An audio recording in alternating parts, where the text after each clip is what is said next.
A weaker version of what we're two cops. Okay, come up a little bit. There you go, right there. My name is Joshua, and I was incarcerated in St. Tammany Parish at the end of 2011, all the way until last year in September 19th when I finally made parole. And I saw St. Tammany firsthand what they can do to you. The first thing that happened to me was because I wasn't rat, they decided to leave me in the squirrel cage for multiple days at a time with multiple people. My meals often would get there, and if they were even right, I was lucky. I was told if I had to go to the bathroom that the floor was perfectly acceptable. I also have mental illness. I am autistic with Asperger's. I'm not supposed to be in a situation like that, but they laugh about it. It's funny to them. After that, I was left on the holding tank rock for 27 days on concrete. No blankets, nothing, and a pair of shorts and a shirt until they changed me out in black and whites. After which, I was thrown in a dorm with 60 other people. It gets better. I also have asthma. The first thing that happens with my week there is they mace down an entire dorm with an entire industrial strength can of mace. What do you think happens to someone who has asthma when they mace an entire dorm? That's right, you have an asthma attack. And there's nothing you can do about it there. And you just have to rely on their attention. Let's talk about the medical a little bit more there. I personally have been turned around for malingering, as they call it, which is trying to get medical attention when you don't need it.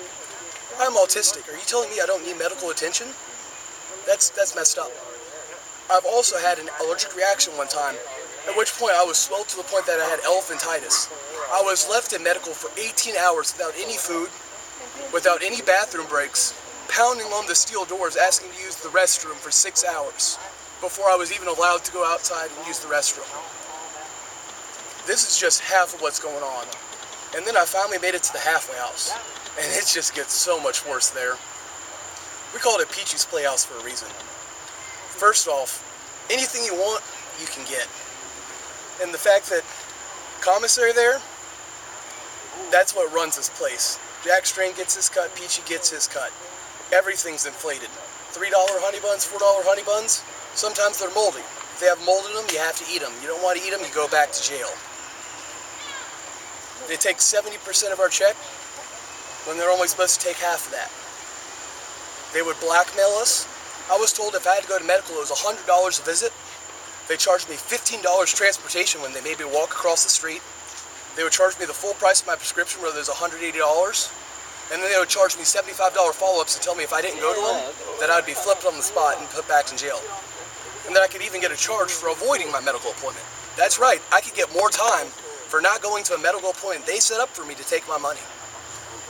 Now, I was also, since I was what you consider a calmer, more respectful inmate, I was one of the few people that they trusted. And I have personally had the experience of handing large brown bags of money to Jack Strain. And I will tell you too, that hey, you get your mojo taken in there, you get your cell phone taken in there, buy it back. I got 40 bucks, let me buy that pack of mojo back. I got 50 bucks, let me get that cell phone. What?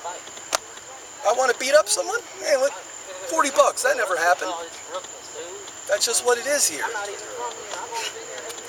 You either play the game, or you get played. Wow, good deal, bro.